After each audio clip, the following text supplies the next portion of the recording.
Chess YouTube, what is happening? In today's video, Magnus, the GOAT, you know him, you love him, he's going to simply disembowel his so-called rival, Hikaru, using the most overpowered opening in the history of the game, at least at the amateur level. And yes, of course, I am talking about the London opening with 1d4 and then 2 bishop to f4. This right here is the key London move, and White's idea is so simple. He's going to go c3 and e3, getting a very sturdy pawn formation in the center, bolstering d4, and this pawn triangle is going to be almost indestructible in this game. Alright, Hikaru, how does he want to respond? He begins d5 and then c5, putting immediate pressure on White's pawn center on d4, a very solid idea. But Magnus here, he knows what he's doing. He plays the move c3, getting the famous pawn triangle, which has given so many amateur players, myself included, nightmares in online chess. Alright, Hikaru, how does he want to proceed from here? He begins knight c6, putting even more pressure on d4.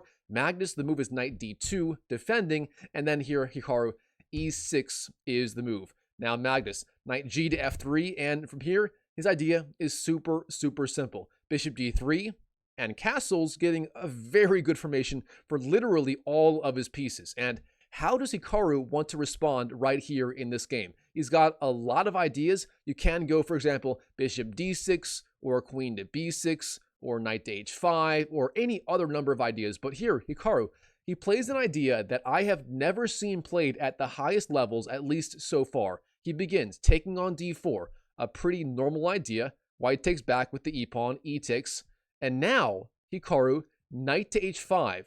Now, personally, I've never seen this combination of taking on d4 and then knight to h5, and the reason why is simple. When you do this, you give White the extra option of going back to the e3 square. Of course, with the pawn still on e3, that is not a possibility, but when Black takes on d4 and then goes knight to h5, suddenly bishop e3 is a pretty solid idea, and Magnus, he does go for it. Bishop e3. So why on earth did Hikaru go for this line against the London? Well, we're about to find out. Here, Hikaru, he plays the move bishop d6, finding a pretty good square for the bishop, by far actually the best square, where it eyes down on the h2 square. However, Hikaru's idea is actually deeper than that. Magnus, the move is bishop d3, developing, and now Hikaru, knight to f4. Hikaru jumping in, pressuring the bishop, but also the g2 pawn.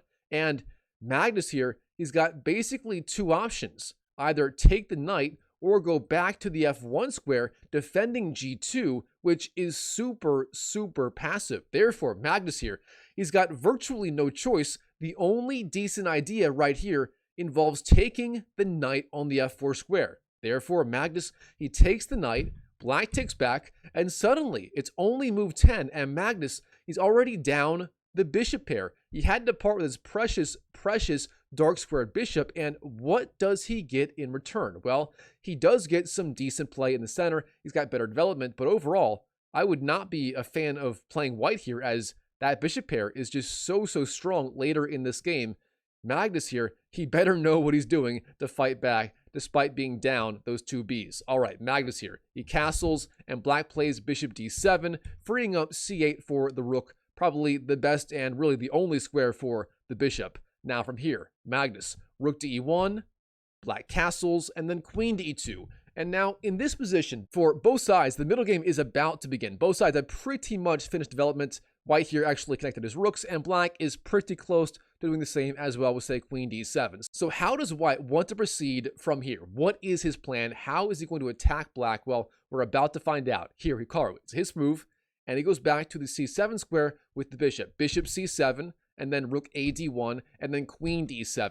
Now here, Magnus, he's got literally every piece out on the board. He's got to find some way to attack. Now, from here, what is Magnus Carlsen's idea? Does he want to go 95 right away or something else? Well, it turns out White has actually several decent ideas. You could go, for example, a4 or b4 or b3, intending c4 or g3 or h3. There are a lot of ideas, but Magnus here plays a very strong move. That is simply knight to b3, finding a better square for perhaps his worst placed piece. And now this piece on b3 eyes the c5 square, which is actually a critical square in this position. From c5, it pressures the bishop, it pressures b7, and so on. And Hikaru, he responds immediately with the move bishop d6, guarding c5 with the bishop. Now here, Magnus, he does jump into e5 with his knight. Knight to e5 is the move, a strong idea. And Hikaru, does he want to capture on e5 with the bishop or the knight? If you don't take on e5,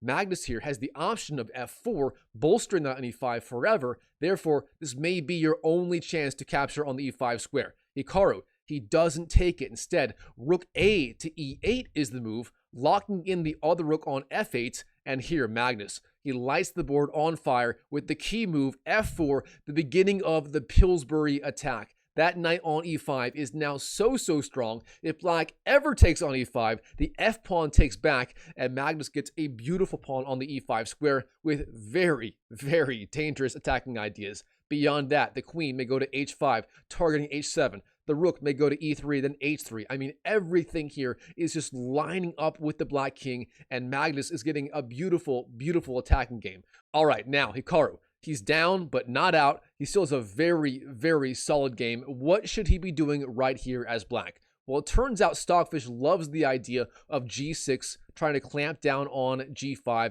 and clamp down on f5 and stop the f5 advance from white. But instead, in the game, he plays a much weaker idea. That is the Ben Feingold counterattack with the move f6. Now, this move right here has a very simple goal, is to push back this knight on the e5 square and control e5 once and for all. However, this move f6 has one big flaw. It weakens the e6 square. That pawn on e6 is now a massive target, and Magnus finds a beautiful way to apply immediate pressure on that pawn. He begins, knight takes d7, opening up the e-file, then queen takes, and then queen to f3, sliding over with the queen and pressuring e6 with the rook. Now, Hikaru, you've got to find some way again to defend. In the game, he goes queen to c7, but this move, despite targeting f4 immediately, is not the best idea. And Magnus, he ignores the pawn on the f4 square and plays the very aggressive idea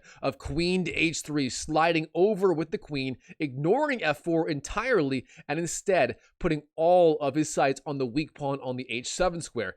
And despite this game opening with the London system, this game is already heating up in a very big way. Hikaru, he sees the threat, and he responds with the move f5, blocking the attack of the queen and the bishop. Now, Magnus here, he goes g3, defending f4, a solid move, and now both sides sort of posture for a little bit. Hikaru, rook to f6, Magnus, rook e2, then a6, and then rook d to e1. Magnus here lining up two pieces on the e-file, piling up pressure on the weak pawn on e6. And beyond that, there are some ideas like taking on f5, trying to open up the e-file, and taking on e8 later. Therefore, Hikaru here, he's got to be so careful. He sees the threat, and he simply slides over with the queen to d7. Queen d7 is the move, sliding over, defending. So far, so good.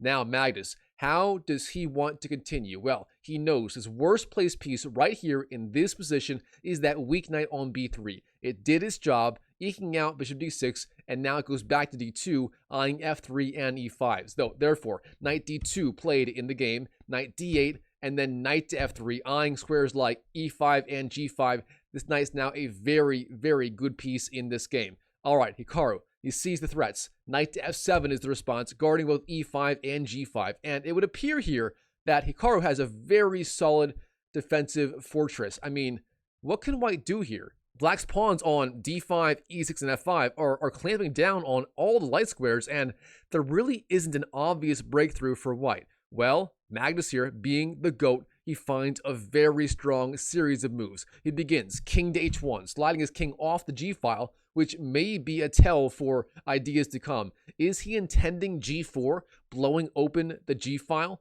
Let's find out. Hikaru, in this position, he plays a very weak idea, bishop f8. Now, this move has its ideas. The bishop on f8 does defend g7 and so on, but the drawback of this move, the bishop is no longer pressuring f4. That piece on d6 was so important. With it there, it does pressure f4 and therefore makes g4 difficult to achieve. But once the bishop goes back to f8, suddenly f4 is not under attack, and Magnus, He sees this and finds the way to punish Hikaru's so-called rival immediately in this game, and he plays the move g4, lighting the board on fire. The threat now is either taking on f5 or even better, g5, advancing one more square with that pawn. Hikaru, he sees this. Rook to h6 is the move. He slides over with the rook, attacks the queen, and the queen must go back. Queen g3 played in the game. Then black takes on g4, f takes, then queen takes, and then bishop d6, again applying more pressure on f4. But here, Magnus, this guy is not done. He's not slowing down, and he finds the best, the strongest, and the most savage way to continue the all-out attack against, again, his so-called rival, Hikaru, and he plays the move f5.